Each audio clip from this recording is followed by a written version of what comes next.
G'day and welcome to CoreLogic O. If you're watching this, you're past the point of just wanting a PC that turns on. You're here because you demand every clock cycle, every bit of data, and every microsecond of latency to be pushed to the absolute edge. Today, we aren't talking marketing fluff, pretty RGB lights, or paid reviews from people who don't know a MOSFET from a capacitor. We're talking about the raw technical reality hitting us down under here in 2026. Does your rig, which felt like a beast a year ago, suddenly feel sluggish?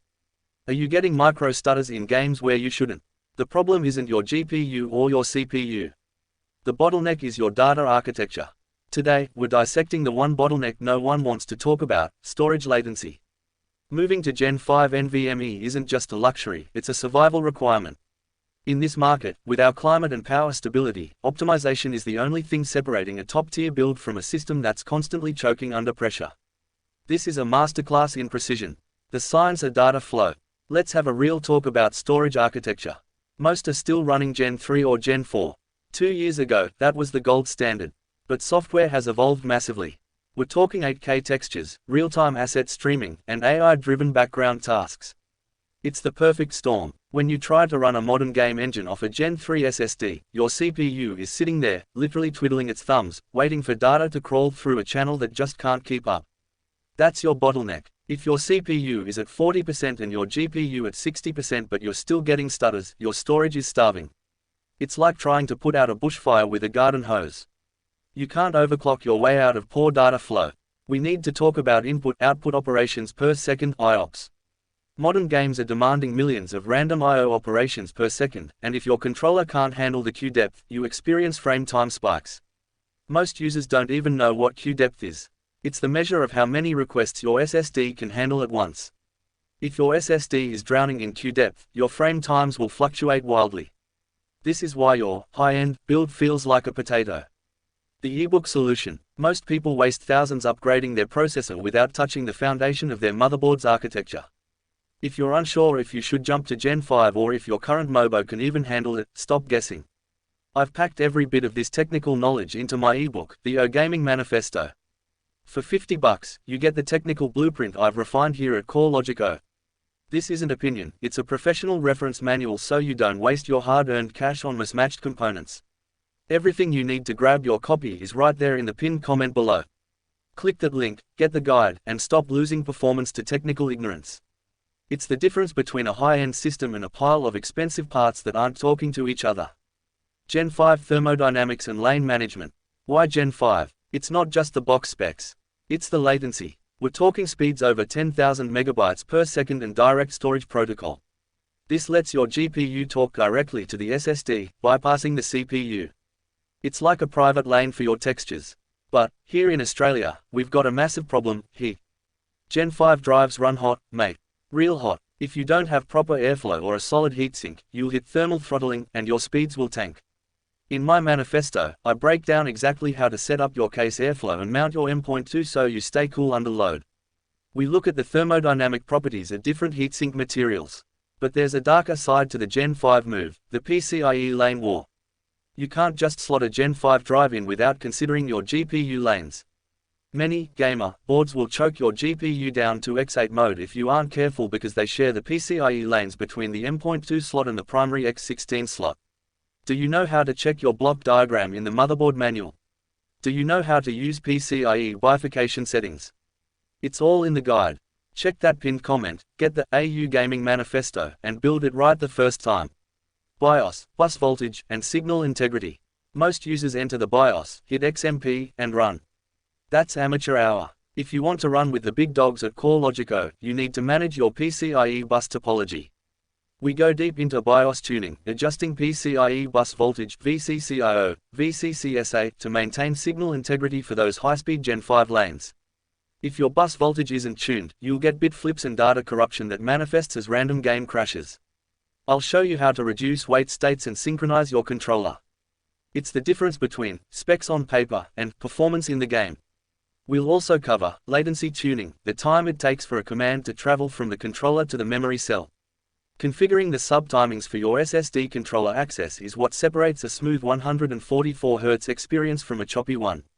File system forensics, NTFS versus refs. Are you using the right file system? Most don't know the difference between NTFS and refs.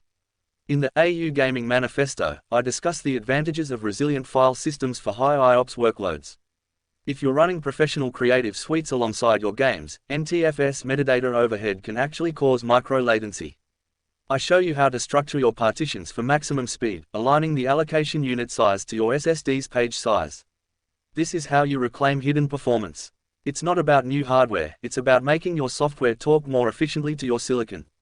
You're learning about sector alignment, buffer alignment, and page file optimization, things that Windows Auto Tweak gets wrong every single time. When you align these two, you kill the stuttering forever. Network latency, the unseen bottleneck. What good is a 10,000 megabytes per second SSD if your network is buffering your game state? I dedicate a massive section to network interface card (NIC) optimization. We look at interrupt moderation, receive side scaling (RSS), and how to tune your TCP window size to prevent packet queuing. A lot of you are lagging because your network card is processing packets in the wrong order. I'll show you how to set up your local network stack to prioritize gaming traffic over background Windows telemetry. This is absolute, surgical level optimization. You're not just a gamer anymore, you're an operator of your own network environment. Telemetry and Winfo64, the data truth. You cannot optimize what you do not measure. A lot of you are guessing. You think your temps are fine, but are you logging? I teach you how to use Winfo64 to capture real-time telemetry of your NVMe temperatures, your PCIe link states, and your CPU package power. We look at effective clock speeds versus reported clock speeds. This is crucial. If your effective clock is lower than your reported clock, your system is hitting CPU throttling due to improper power states. My manual provides a step-by-step on how to create a custom dashboard in Winfo so you can spot hardware degradation before it ruins your competitive matches. BIOS, bus voltage, and signal integrity. Most users enter the BIOS, hit XMP, and run. That's amateur hour. If you want to run with the big dogs at CoreLogic, you need to manage your PCIe bus topology. We go deep into BIOS tuning, adjusting PCIe bus voltage (VCCIO, VCCSA) to maintain signal integrity for those high-speed Gen 5 lanes. If your bus voltage isn't tuned, you'll get bit flips and data corruption that manifests as random game crashes.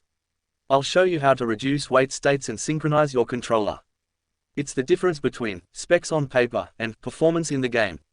We'll also cover latency tuning, the time it takes for a command to travel from the controller to the memory cell. Configuring the subtimings for your SSD controller access is what separates a smooth 144 Hz experience from a choppy one. Power states, C states, and troubleshooting. We also tackle the idle, sleep, power states, the C states. A lot of modern motherboards have C states enabled, but they introduce millisecond-long latency spikes when waking up cores under load. I show you how to disable aggressive C states in the BIOS, how to force your Windows power plan to high performance mode with specific registry edits, and how to unpark your CPU cores. Also, we address WHEA logger errors. If you see those errors, your SSD is failing under pressure, or your bus voltage is unstable. My guide teaches you how to read these logs and fix the underlying handshake issues. I'll walk you through how to clear bad sectors, update drive firmware, and verify file system integrity. Final philosophy. Finally, none of this matters if your power delivery is dodgy. I see too many setups with cheap PSUs causing electrical noise ripple that corrupts data. Gen 5 drives are extremely sensitive to ripple current. My guide covers how to pick a PSU that actually filters power correctly, focusing on transient response time, not just wattage. Building a machine is a commitment to excellence. Don't settle for default settings. If you're ready to stop guessing and start building with professional precision, the AU Gaming Manifesto is your only real choice. It's $50 to save yourself months of troubleshooting and potential component failure. Head down to the pinned comment, hit the link, and join the elite. Stop waiting for your system to fail, start optimizing it now. This is CoreLogic. See you on the inside, mate.